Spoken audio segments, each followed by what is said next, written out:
Welcome back, everybody, to another episode of Command Center, where we like to put our favorite commander, maybe even yours, front and center. And you know we can't do that unless you play those three mystical, magical letters, EDH. What does it stand for today, Hado Ken? I'm just tired of telling people, man. I think you would think after every time they hear this, they would just collect it. But it stands for Embracing Disappointing Hijinks. That's right. We all have built several decks that, you know, they're not designed to win. They're just designed to have fun. And before we go down that golden brick road, we'd like to give a shout out to our patron.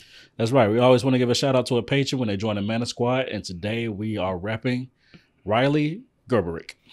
Thank you so much, Riley, for believing in what we do. And because you decided to shout us out, you know we got to shout you out. That's right. So Riley's favorite commander is Nath of the Gilt Leaf. Never heard of her. Oh, what does she do? Well, he. Sorry, I think it's he. I don't know. Elves are kind of. Yeah. What do they do? There we go. So this elf warrior is a 4/4. I didn't realize it was so big. It's a beefy elf. Phrasing. We're going to be doing a lot of phrasing this episode. But so Nath is a elf warrior that at the beginning of your upkeep, you can have target opponent discard a card at random. And when they do, whenever an opponent discards a card, you make a 1/1 elf warrior. Okay. So it gets pretty nasty. I definitely don't like fighting Nath. There are points when it has a good stride and a bad stride, and you definitely got to strike when it's having that bad stride. With your nasty ass. I'm just playing. Anywho. All right. Thank you for your patronage, and we hope that everyone sticks around for more. All right. So to go down, so pretty much the gist of this episode is, playing around with your deck. And is that what I said before? I mean, yeah, we all like to play around with our decks. That's why we're here. It makes us happy. Now, sometimes we have our decks that disappoint us.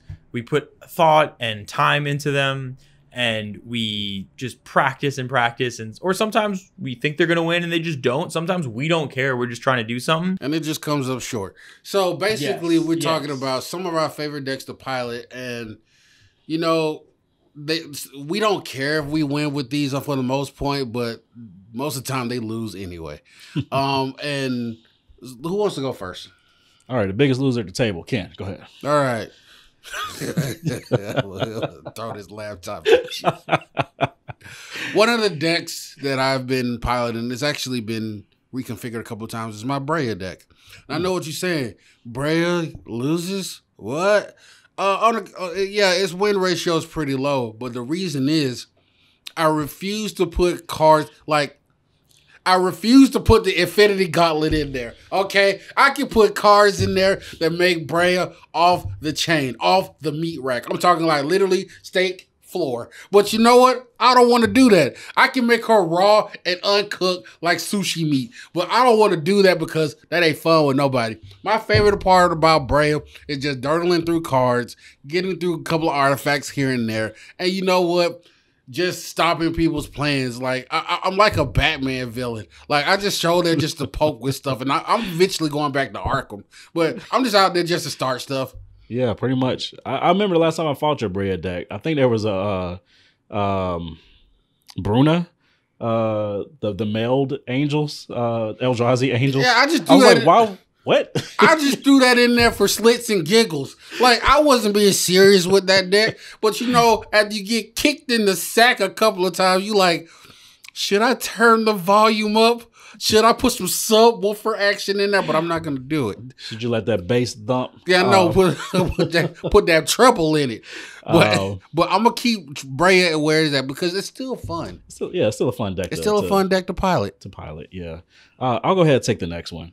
So a deck that I really fell in love with recently and a commander I really fell in love with is Prosper Tonebound. It's a very popular commander out there. Apparently it's doing a lot of things, a lot of decks, popping off a lot, making a lot of treasures. I've played this deck I don't know how many times, and I can count on a number of fingers how many times I've won. Yeah, one. But I still like the deck. I don't know what it is. I can't take it apart. I just like playing things from exile and making treasure tokens. It's just very interactive in a way, and everyone's always trying to figure out what am I up to, and I'm right there with them. What am I up to? Because I don't know the win con for this deck. I don't even think I have one. I like moving stuff from different zones and creating meaningless treasure. Yeah. You see what you did there? Yeah, but everyone always fears because I'm making so much treasure and actually doing all of the things I want to do. But at the end of the day, they're like, he's not winning, but I need to stop him. All right, up next, Derek, tell us how you like to keep losing with Villainous Wealth. Oh gosh, that deck actually wins. The one deck that I have that it comes in with a whopping 2 victories in 2 years is my Geist of St. Traff deck. This deck, Geist, I've been told it can be built to be very cutthroat and kill people-ish. Mine not so much apparently. I really have like a big Innistrad theme in it, so I actually do also run Brizella, the Bruna and Gisela combo to flip. Maybe that's the theme. If you run Brizella in a deck, it's just not good.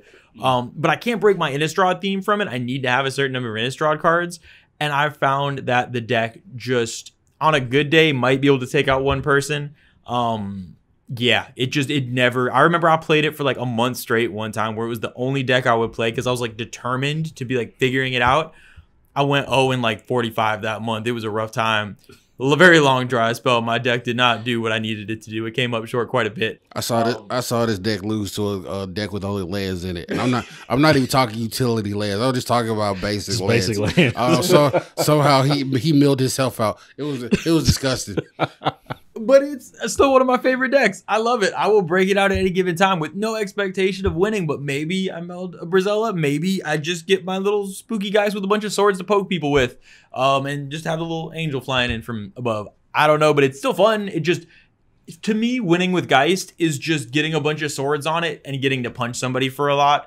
I've kind of had to move my like adjust the compass as far as what I consider a win in that deck. Because if I was actually hoping to win, my 2 and like 95 record would be really depressing. Speaking of depressing, my next deck, sometimes when I play this deck, I experience postpartum depression because there are things I could have put in here that would mess your day up. Like I would wreck you. Like I would become. That seems to be your overarching thing. Like arch enemy would be my real name. So Ken is one sneeze away from becoming a supervillain. Like right there. Like I'm one time away of like, ooh, you lost again with this deck. Let me show you what I keep in my cabinet. Let me show you what I keep in the trunk. Louis knapsack while I'm holding all the work at. Anyway, sorry. You blacked out for a second. Blacked out for 2 seconds. Okay. My Muldrotha deck. Now, my Muldrotha deck is a saga deck, which I love. I get a bunch of lands out. I get Dirtle. I get to shift stuff on board and piss people off. It is a very good deck. Like, I love it. It changes the board state up, but winning with it, it's a little nebulous here and there. But it's still a fun deck to fight against. It's very fun to play. But no big words in front of you. You said nebulous. Explain, please. Nebulous. Okay, it's a word that you learned in 3rd grade. You're moving on. In which science academy? I went to Florida public school, sir. I did not learn. 3rd grade, we were still trying to spell our names. Come on. Respectfully, we still adhitishly try to admonish what we claim that we did and understand fortuitously. All right, so I'm going to move along expeditiously so that we don't have to, drag this out. That's right. Tell us about your deck and we will opine. That's right. So the next deck that I like to play and just see it just do things and not do anything at the same time, because that's the type of perpetual, the perpetual just time state that we're living in, because what is time? So it is a construct made up that we need to designate one point to another. All right. So anyway, Elsha, the Infinite. I knew that deck was trash when you first pulled it out. I was like, what is this? I was like, it's so many Jeskai commanders you can play, and this is the one. This is the hill you die on. Yeah, this could easily be Narset. This could easily be Narset, and you would die. It's barely Farfetch. Jesus Christ. I was like, well, sad ain't with it. Could easily be Narset, but I wanna play with it for the surprise, because you never know what's gonna happen on top. So, oops, I did damage. Where did that come from? What?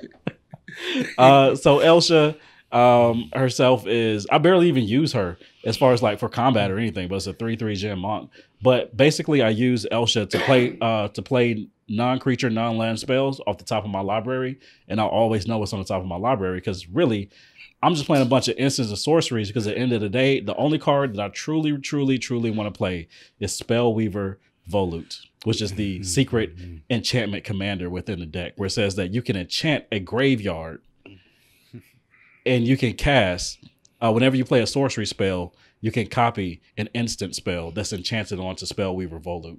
It's a very, very weird card, but that's really the entire purpose of the deck. I love the fact that you can look at your top deck. That way you can see all the wall of crap coming towards you. As a matter of fact, if you look at Elsha of the Infinite Pulse, that's a defensive pulse for the doo-doo that it's about to experience. All right, so when I beef it up and put Narset in there and it becomes the Wu-Tang champion of the Southeast. Now, when I take Taneb and I put in all my other stuff that you've seen in my binder and I show you what the 36 chambers look like, hey, I'm just telling you, it exists. Cash rules everything around me.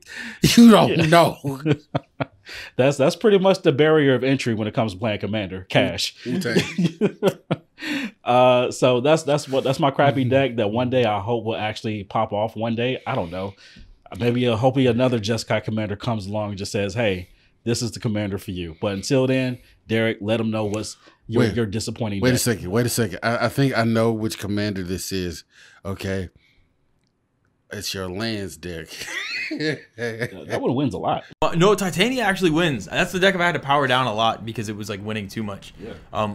Spoiler alert, green is too good. You could literally try to make green worse, which I have, and literally cut your win cons, and it will still win almost every game. We literally call green, oops, I win. It is ridiculous. So no, in non-surprising news, my most disappointing deck that I love the most is non-green, again, shocker. And it is my Scarab God deck. This deck has a whopping 3 win in 3 years. And it is probably the deck I've played the most over that time and still has only won 3 times in multiple iterations. Apparently the Scarab God is this terrifying threat, and I guess you can build it in cutthroat ways if you're doing like mass mill and combo and all this stuff. I wasn't interested in that. I just wanted to build for a while. It was just random cards I loved in Dimir and stealing people's stuff from graveyard, and now it's a zombie tribal deck. And the deck is just so slow, but I love it. Most of the deck is foil. It's got every spooky piece of art you can imagine. It's got like a Halloween sub-theme, got everything going on. But when I tell you this deck takes till probably like turn 10 before it can threaten anyone, it is. I was playing last Thursday at our LGB, a local game bar. Yeah, LGS, whatever. And I was playing and literally sat down. Everybody else was popping off about to win. And I literally got 2 zombies or 3 zombies on board, and I'm like, I really need a real. It was bad because I was playing a mill deck. Yeah, I still couldn't do anything. Can I testify? I like to testify. Yeah, you're the leading Scarab God murderer I've ever met. You talk about it. The Atlanta Falcons have had more Super Bowl wins than his Scarab God deck has had wins. That's how bad it is. I want to put that out there. I don't know if it was that many wins. It was that many wins, but it's to this day one of my favorite current decks. I'm always finding new toys for it. I refuse to put. There's all types of Gravecrawler combos and stuff like that, but I am determined. I want this to be like the zombie apocalypse, where it's slow moving and a bunch of zombies tripping over each other to eventually win. It almost never works, but the few times it does that, once a year it wins, is like my own personal Halloween.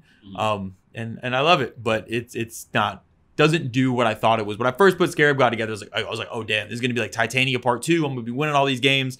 Not so much. Well, there you have it. Those are just a few, couple handful of our own decks that we just feel like could be enhanced and actually should be enhanced. Maybe, probably. I don't know. You answer that for us. You played against us. Well, honestly, I believe it's more for the fun than it is for the win for most of us. Yeah. Like, we love the interactions that these decks do, and we pretty much have a devil may care attitude on win conditions at this point. If you want to win, I honestly take the victory if you want to. But like I said, the purpose of my deck is causing chaos. Yeah, I pretty much played it come in second. What it seems like, it just outlasts everybody else except for the final player, which seems to happen a number of times because nobody can figure out what my deck does, even me.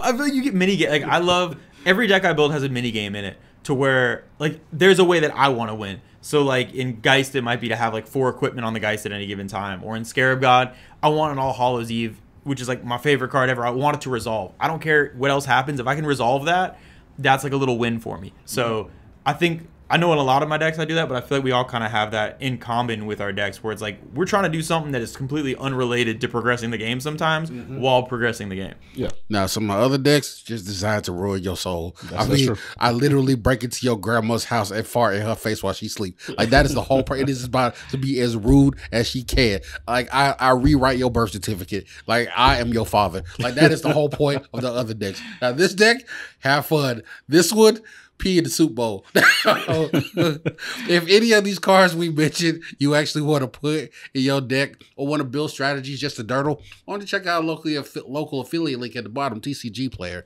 You know, help your local LGS out, help yourself out, and help your deck out. You know, if you just feel like casually playing around your local kitchen table.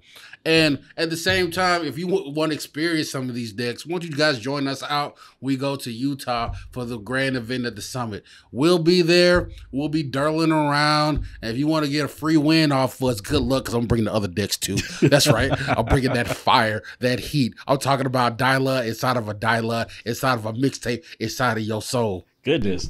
And make sure you try the fried chicken in Utah. Fried chicken in Utah. It is legendary, apparently. So we've heard. We've heard so many stories. From no one. No, the Bee Gees told us about it. Oh, yeah.